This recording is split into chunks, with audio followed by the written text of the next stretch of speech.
رسول الله سيدنا محمد وعلى آله وصحبه ومن والاه. يقول الإمام عبد الله بن علي بن محمد الحداد di dalam nasaih beliau tentang hubbud dunia, minal muhlikat al-azimah hubbud dunia, termasuk sesuatu yang bisa membinasakan seseorang, sesuatu yang sangat berbahaya. Terus bahayanya ini bukan bahaya kecil, disebutkan minal muhlikat al-azimah, tapi bahayanya besar.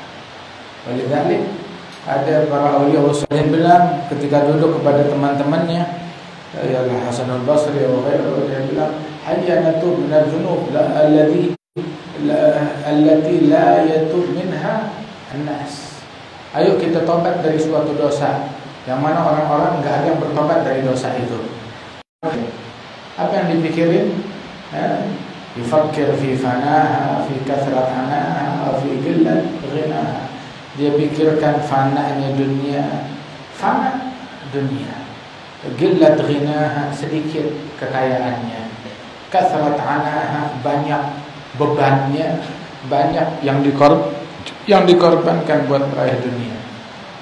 Dunia fana.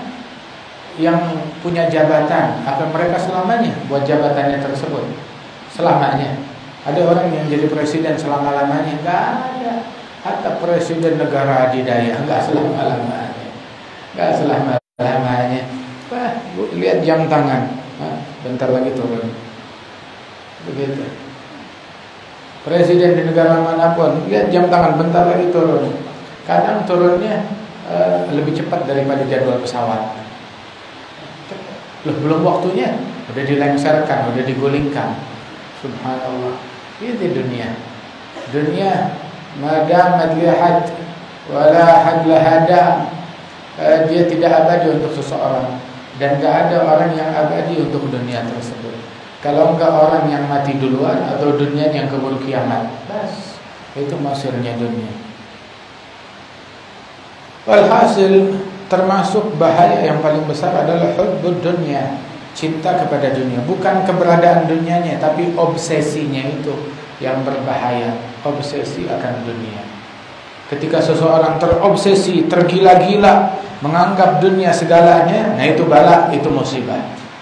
Makanya orang kalau punya dunia, dunia itu di tangan, jangan di hati. Dunia bukan dikejar, bukan dikejar-kejar, bukan diobsesikan, enggak. Akan tetapi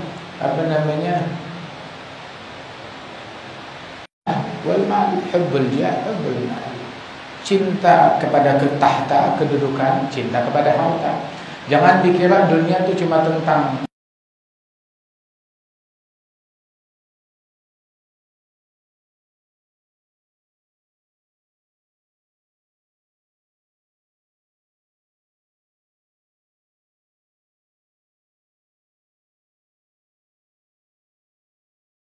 perusahaan, bahkan kedudukan di hati manusia.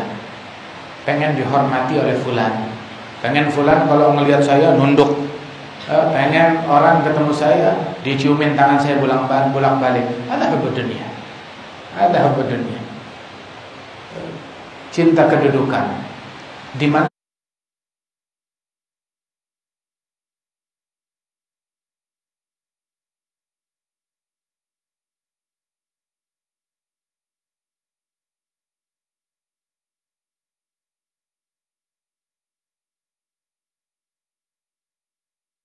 apapun kedudukannya itu.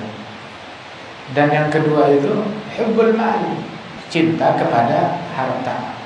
Man zahida fil jah, man zahida fil mal dunal jah fahuwa murai. Barang siapa zuhud, enggak kepengen harta tapi terobsesi dengan tahta, dengan kedudukan, maka ini orang yang riya, cari penghormatan dari orang lain, orang yang riya. Barang siapa zuhudnya zuhud tahta, nggak kepengen tahta, pengennya mal, cinta sama harta, maka ini adalah dia orang yang laim, orang hina, nggak punya harga diri, rela mengorbankan apa aja cuma demi harta aja. Lain. Wa man zahida fihima, yang zuhud dari tahta, zuhud dari harta, fahuwa siddiq, orang yang hubungannya dengan Allah itu benar dan memiliki kesungguhan. Wa man ahabbahuma, yang cinta kepada harta dan tahta, agal uqubatihi hirmanuhuma, minimal hukuman yang dia dapat terharamkan dari dua hal itu. Dia nggak dapat dua-duanya, dia nggak bisa ngambil manfaat dari dua-duanya. Yang ada jadi sial gara-gara hartanya, yang ada jadi sial gara-gara tahtanya. Wa man ahabbal mal badala bid-din, wa man ahabbal jah badala bil mal wad-din. Itu barang siapa yang terobsesi dengan harta, maka dia tumbalkan agamanya, tumbalin akhlaknya, tumbalin akhiratnya, tumbalin sholatnya, tumbalin ibadatnya, tumbalin hubungannya kepada Allah Ta'ala. Yang cinta harta, dia menumbalkan agamanya. Yang cinta kepada tahta kedudukan, maka dia bakal mengorbankan agama dan harta. Dua-duanya habis ludes. Berapa banyak orang udah benar-benar kaya raya, punya duit banyak, habis gara-gara cinta kepada tahta, cinta kepada kedudukan. Waliyadzubillah min dzalik. Oh, dia dari cintanya kepada harta aja belum selesai, belum beres, belum tahu nasibnya di akhirat kayak bagaimana. Udah ngebebanin dirinya dengan hal yang macam begitu. Terus dianggap obsesi terhadap itu, mengejar tahta, mengejar kedudukan, ada ibadat, ada syughul, ada kerjaannya Nabi Muhammad. Ini dakwah. Dakwah apa? Bukan jalannya Nabi, jalannya syaitan, bukan jalannya Nabi.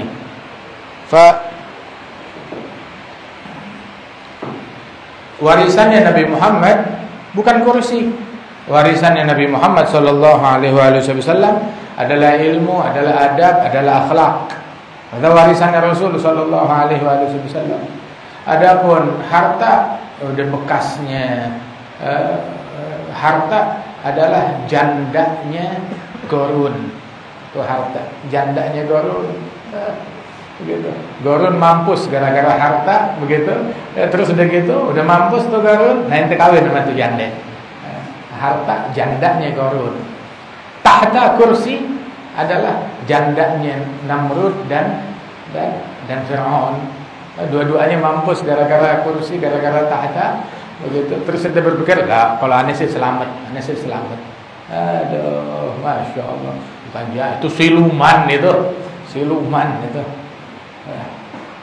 Saharatun tuhkimut takhyila hatta yura ka'annahu al-habbu idh kanat minal mihani. La ilaha illallah. Penyihir, tukang sihir, pandai memberikan halusinasi, pandai membuat khayalan kepada budak-budaknya, hingga itu khayalan seolah-olah nyata, padahal halusinasi. Itu dunia pandai membuat halusinasi kayak begitu. Sampai orang baru cerita tentang tahta aja atau tentang harta aja, wah dia udah berhayal. Anak mau beli ini, anak mau beli ini. Jengkol belum lu bayar tuh. Masih ngutang jengkol di pasar. Dia udah berhayal macam-macam. La haula wala quwwata illa billah. Innal ilaha baraha kayamiza biha bainal fariqain ahlul humgi wal futani.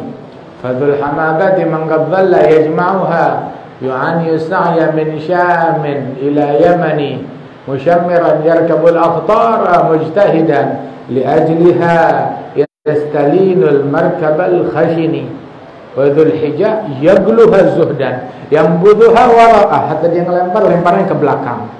Nabdhahul agdar fid dimani, kayak orang, bukan kayak orang ngelempar berlian, kayak orang ngelempar apa namanya, ngelempar kotoran, udah nggak ditengok lagi, nggak dilirik lagi. Subhanallah. Yajulu bil fikri في تذكار من صرعت من مؤثريها بسعي القلب والبدن ممن أشاد مبانيها وأحكمها ليستجن من الأقدار بالجنن نالوا مكارمها سلوا صوارمها قادوا عساكرها للبغي والضغن وعبدوا الناس حتى أصبحوا ذللا لأمرهم بين مغلوب وممتهن حتى إذا امتلأوا بشرا بما ظفروا ومكنوا من علاها أبلغ المكن ناداهم هادم اللذات تعال تعال فاقتحموا سبل الممات وأضحوا عبرة الفطن تلك القبور وقد صاروا بها رمما بعد الضخامة في الأجسام والسمن بعد التشاهي وأكل الطيبات غدا يأكلهم الدود تحت الترب واللبن. Ala kulli hal, apa itu artinya? Ntar suruh terjemahin di YouTube deh, ada kelas. Makanya belajar bahasa Arab. Panjang kalau mau diartiin. Nih balik lagi ke sini kita. Alhasil ini orang tuh kalau dia tergila-gila dengan dunia, terobsesi dengan dunia, hina, diperbudak oleh dunia tersebut. Makanya Allah Ta'ala kan bilang tadi, ya dunia, ukhdumi man khadamani wastakhdimi man khadamaki. Yang ngejar-ngejar kamu, perbudak dia. Yang ngejar-ngejar Allah, kamu khidmat, mengejar kepada orang tersebut, berbakti, mengabdi kepada orang tersebut. Wa Allah Ta'ala bilang, man kana yuridul hayata dunya wa zinataha wa fi ilaihim a'malahum fiha wa fiha la yubkhasun. Ulaika alladziina laysa lahum fil akhirati illa nar. Habqa ma sana'u fiha wa batilun ma kanu ya'malun. Yang kepengen kehidupan dunia, hiasan dunia, lu makan, ambil. Tapi di akhirat enggak dapat apa-apa. Di akhirat dia dapat neraka. Makanya dibilang tuh ad-dunya dar liman la daralah wa mal liman la malalah wa la yajma'u man la aqalalah. Dunia rumah buat orang yang di akhirat enggak punya rumah. Harta buat orang yang di akhirat enggak punya harta.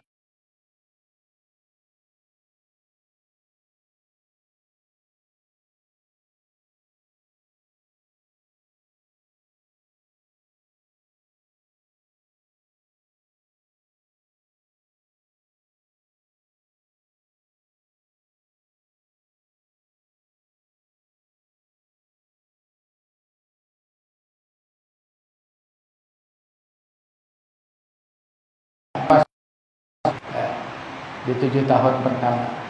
Terus 7 tahun kedua itu lahu. Udah mulai lahu. 7 tahun ketiga zina, udah mulai bersolek. Zina. Kemudian 7 tahun keempat tafakhur.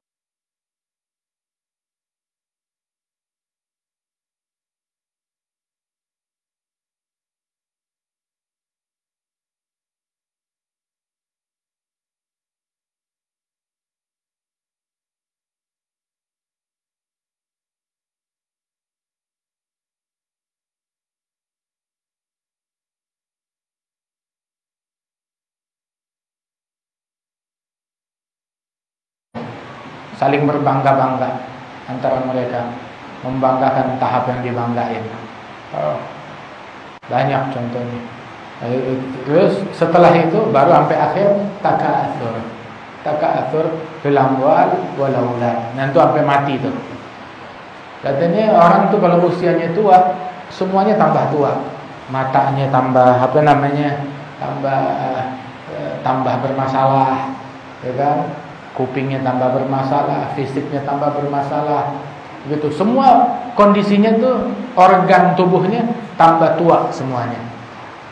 Tapi yang tambah muda tahu apa? Nafsu dunianya. Nafsu dunianya itu yang tambah muda. Tetap nafsu, tetap rakus, tetap serakah. Dan Nabi sallallahu alaihi wasallam bilang hubbud dunya ra's kulli khati'ah. Obsesi cinta kepada dunia sumber dari segala kesalahan. Sumbernya di situ. Bukan keberadaan dunianya di tangan, Kaum sholihin punya dunia di tangan, tapi dunianya di tangan bukan di hati.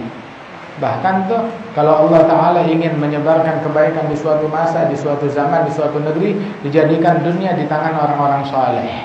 Kalau dunia di tangan mereka, maka mereka tahu bagaimana menempatkan itu dunia pada tempatnya, bagaimana menyalurkan, mengendalikan, mengatur, menata dunia itu pada tempatnya. Bagaimana orang soleh taruh dunia tempatnya di kaki, buat ngelindungin diri dari duri, dari kotoran, taruhnya di kaki. Orang geblek taruh dunia di kepala. Dunia letaknya di kaki, akhirat letaknya di kepala. Orang bodoh, orang gila yang meletakkan akhirat di kaki. Sama seperti orang kacamatanya ditaruh di kaki, pakai peci di kaki, pecinya diikat di kaki. Peci di kepala, kacamata di kepala. Kalau kacamata yang ditaruh di kaki keinjek hancur. Sendal, ini sendal berjasa, berkat ini sendal, kita terlindung dari duri, dari ranjau. Berkat ini sendal, kita terlindung dari kotor. Sendal ini punya jasa besar. Terus mentang-mentang dia punya jasa sendal, punya jasa besar, sendal itu naik jadi ke lutut, naik jadi ke pinggang, atau kita taruh di kepala, kita taruh di sini, di mata kita. Ada orang majnun. Nah, orang yang menganggungkan dunia sampai berlebihan kayak begitu nasibnya, majnun. Alhasil dunia kayak begitu. Sayyidina Isa ibn Maryam itu orang yang paling zuhud di dunia. Di antara orang yang teramat zuhud Nabi Isa. Nabi Isa di dalam petualangannya, dalam siyahahnya, dalam perjalanannya, tahu-tahu terjadi badai, hujan lebat. Ketika hujan lebat, lihat ada tenda, dia datang ke tenda tersebut mau numpang berteduh kepada sahibul bait yang punya tenda. Enggak taunya di situ ada seorang wanita cantik yang ada di dalam pemilik tenda tersebut. Nabi Isa itu enggak jadi keluar. Datang kemana namanya? Ke goa. Di goa ada macan. Akhirnya udah dia kehujanan. Tadi dia datang ke goa ada macan. Enggak jadi. Lihat ada tenda, dia pergi ke tenda. Ada ada perempuan. Dia enggak mau fitnah. Sebab Nabi bilang la yakhluwanna rajul bimra'ah wa in kanat Maryam binti Imran.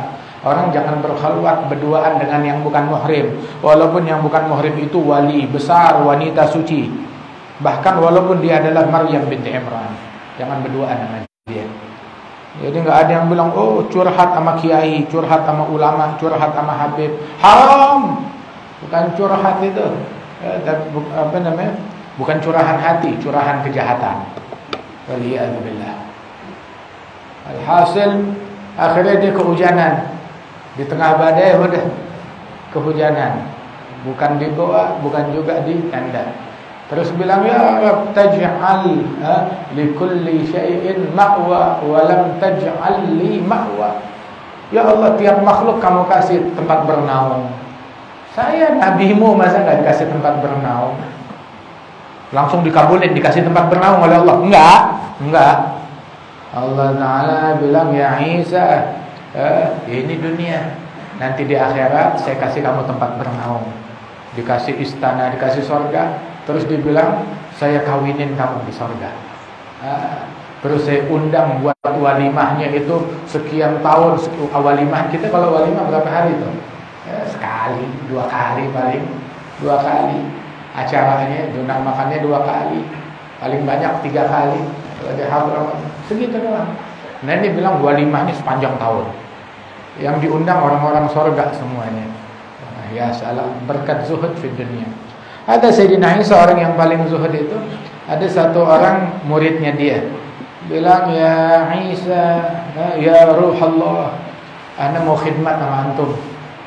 Mau khidmat? Iya. Mau melayani engkau, mau khidmah, mau dampingin engkau berguru. Ya boleh. Kamu enggak kuat ngikutin saya? Enggak, saya kuat. Ngikut kepada Nabi Isa. Begitu ngikut dalam perjalanannya, yang saya mau melakukan perjalanan jauh. Udah disiapin bekal roti gandum untuk mencukupi perjalanan mereka. Jalan Setiap kali sampai di tempat berteduh, makan. Masing-masing jatahnya 1 keping roti, makan 1.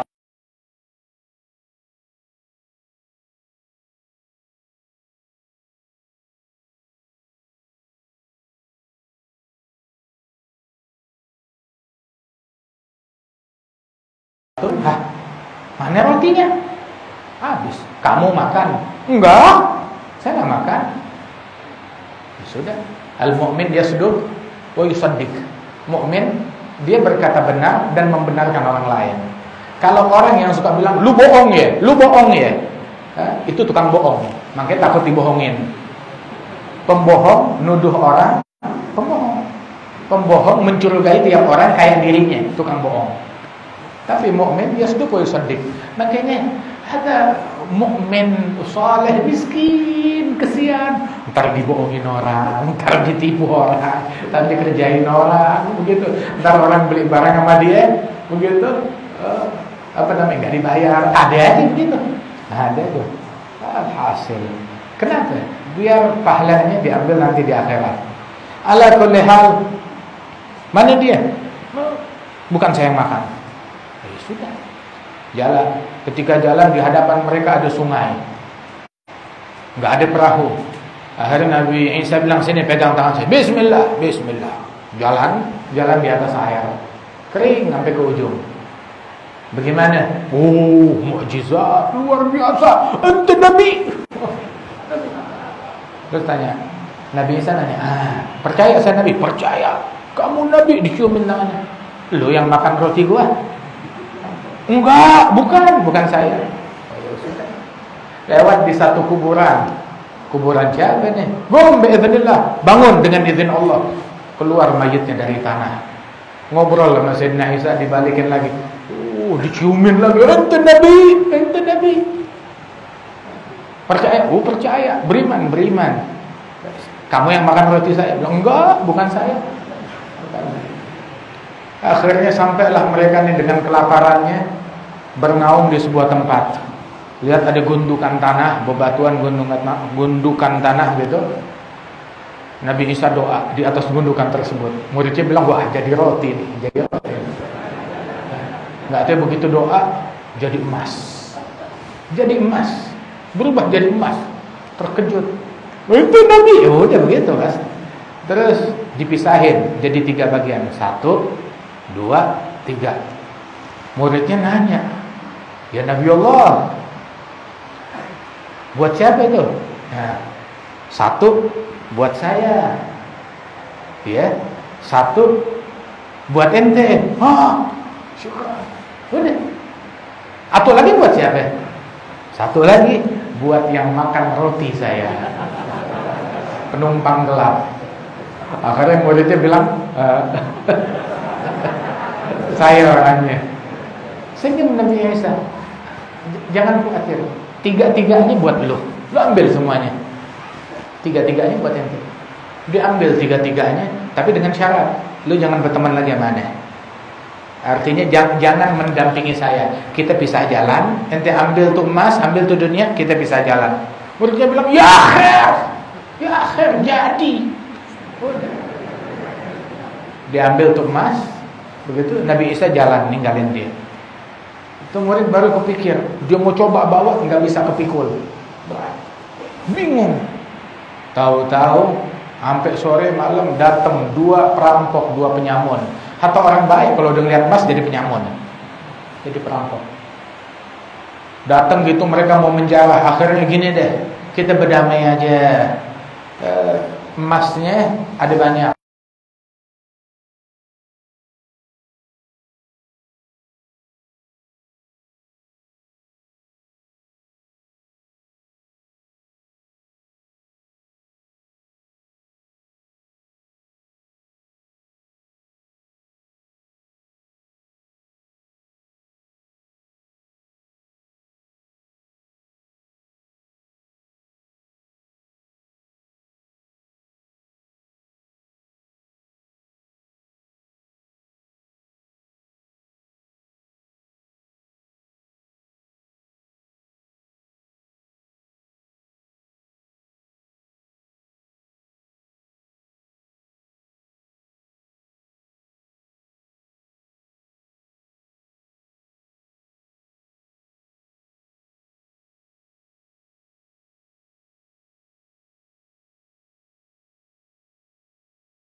ngebunuh ente dibunuh.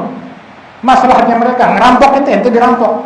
Maslahatnya mereka menjarakan ente dipenjarakan. Begitu dong.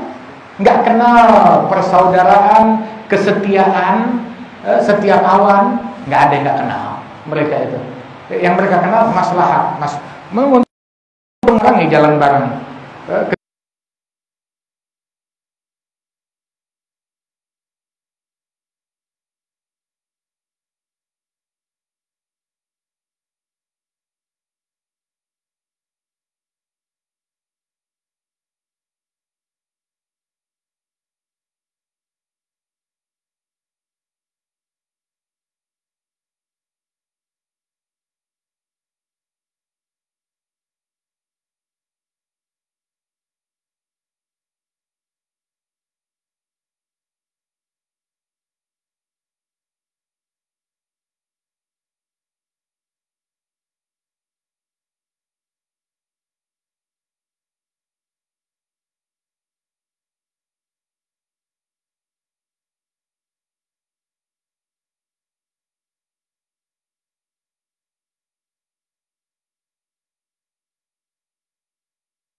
Ketika berubah kondisi maslahatnya menjadi permusuhan, ya dia musuhin.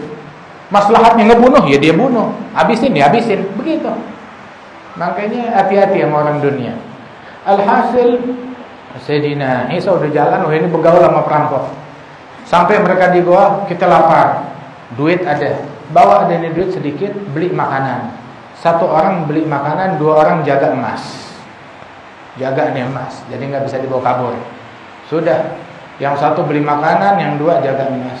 Itu yang pada jaga emas bilang, daripada emasnya kita bagi 3, mendingan kita bagi 2. Iya juga, betul juga. Picik kan, daripada kita bagi 3, rugi. Mendingan kita bagi 2. Nah terus dia tuh bagaimana? Dia datang, kita matiin. Setuju, dia sepakat. Nah, jadi pembunuh. Siapa namanya nih? Muridnya Nabi Isa, murid murtad. Yang satu tuh penyamun, dia pergi apa namanya? Berkoalisi sama penyamun, murid berkoalisi sama penyamun. Yang satu lagi beli makanan, terus dia makan dari sana sambil nungguin, udah jadi, dia bawa buat teman-temannya. Terus dia mikir, daripada emas dibagi 3, mendingan saya bagi buat diri sendiri. Saya bagi 1 buat saya sendiri. Tapi 2, 1 lawan 2, mana menang? Kalau otot, bagaimana? Makanannya racunin, kita bunuh tuh orang. Datang begitu dia nyampe, dikejutkan, dia dibunuh. Nah, udah selesai pembunuhan, lapar, makan, yang 2 mati. Sayyidina Isa sekian lama kemudian pulang, ngelewatin tuh orang. Jenazahnya masih tergeletak, udah membusuk, dan emasnya tuh masih utuh di situ. Emasnya tetap ada, orang udah pada mampus. Yang ngejar-ngejar. Akhirnya dikuburin, itu emas didoa lagi, berubah jadi tanah. Nah itu korban daripada dunia kayak begitu. Semuanya itu orang tuh kalau ada tergila dunia, dia tumbalin din, tumbalin hubungannya dengan Allah. Dia korbanin hubungannya dengan Rasul. Dia korbanin hubungannya dengan aulia Allah salihin. Dia korbanin hubungannya dengan salaf. Habis-habisan. Jangan dikira dunia melulu tentang duit doang, tentang harta. Enggak. Tentang penghormatan, kedudukan, pengaruh, ambisi, begitu, dukungan, itu dunia. Ada lagi tahu enggak? Terakhir tuh Sayyidina Musa. Nabi Musa, ada satu orang bilang, saya mau mendampingi engkau, nemenin engkau. Ya akhir, dia khidmat sama Nabi Musa. Tiap hari datang mendampingi. Kemana Nabi Musa pergi, dia dampingin. Sampai akhirnya baru dia tuh dijual. Habis tadinya jadi murid Nabi Musa, jadi jualan. Bukan jualan minyak wangi, bukan jualan sate, kagak. Jualan Nabi Musa. Nabi Musanya yang didagangin. Datang kemana-mana, kok kapan ketemu orang, Musa bilang begini, Musa bilang begitu, Musa bilang begitu, terus sudah dijual. Musa, sampai duitnya jadi banyak, hartanya jadi berkembang berkat jualan Nabi Musa. Sampai akhirnya udah nggak ketemu lagi, nggak datang lagi, hilang, nggak ketemu sama Nabi Musa. Bertahun-tahun Nabi Musa saban ketemu sama orang, mana murid saya fulan, kamu lihat gak? Oh nggak kelihatan, saya juga nggak ketemu. Sampai tiap ketemu orang begitu nanyain, Fian fulan, nggak ketemu. Sampai sekali ketemu sama orang lagi megang seutas tali yang terikat pada seekor babi. Terus Nabi Musa nanya, kamu kenal muridku fulan? Lihat gak dia? Fulan, ini dia. Mana? Ini babi ini nih, itu dia fulan, murid kamu. Kok bisa berubah jadi babi? Akhirnya minta, ya Rabb, kembalikan muridku ini menjadi manusia. Allah Ta'ala bilang, ya Musa, lu mau minta sampai mulut, ini bahasa saya ya, gitu. Sampai mulut ente berbusa juga gak bakal saya balikin jadi orang. Nggak bakal saya balikin jadi orang. Tapi kalau kamu mau tahu apa sebabnya saya rubah nih orang jadi babi, saya kasih tahu. Apa sebabnya? Sebabnya dia mencari dunia dengan akhirat. Dia jualan akhirat untuk mencari dunia. Adil hukubah, itu hukumannya. Ya Allah, makanya tuh dulu tuh awal tahun berapa, 94, itu Al-Habib Umar mengajarkan kita suatu doa waktu baca kitab Adab Sulukil Murid. Terus bicara tuh di antara penyakit hati ada al-kibir, wariya, wal hasad. Udah dijelasin satu persatu oleh Imam Al-Haddad di Risalah Suluk. Udah gitu terakhir semuanya itu sumbernya satu. Penyakit hati ada banyak, sumbernya satu, hubbud dunya. Dari cinta dunia, obsesi akan dunia. Hubbud dunya rasu kulli khati'ah. Kalau ente udah selesai urusan ini, beres segala urusan. Terus Al-Habib Umar ngajarin kita doa. Makanya ente doa semuanya sama doa yang diajarkan oleh Imam Al-Haddad. Di dalam doa kumpulan beliau itu ada doa namanya Allahumma akhrij min qalbi kulla gadrin li dunya wa kulla mahallin lil khalq yamilu bina ila ma'asiyatik aw yashghuluna an ta'atik aw yahulu bainana wa baina tahabbugi bi ma'rifatikal khassah wa mahabbatikal khalisah. Ya Allah, keluarin dari hati saya semua kadar buat dunia, penghormatan sama dunia itu keluarin dari hati. Dunia di tangan aja, jangan di hati. Di tangan aja, jangan di hati. Itu dunia kayak begitu. Keluarin dari hati semua kadar penghormatan buat dunia. Jadi di hati kita nggak ada tempat untuk dunia sama sekali. Dan semua tempat buat makhluk yang bisa menghalangi kita dari ma'rifatullah, keluarin dari hati kita. Hakada. Dari hadis Nabi tadi, Allahumma akhrij min qulubina kulla qadri dunya wa kullu mahallil khalq yamilu bina ila ma'siyatik aw yushghiluna an ta'atik aw yahulu bainana baina tahabbuk bi ma'rifatikal khassah wa mahabbatikal khalisah. Bismillahirrahmanirrahim.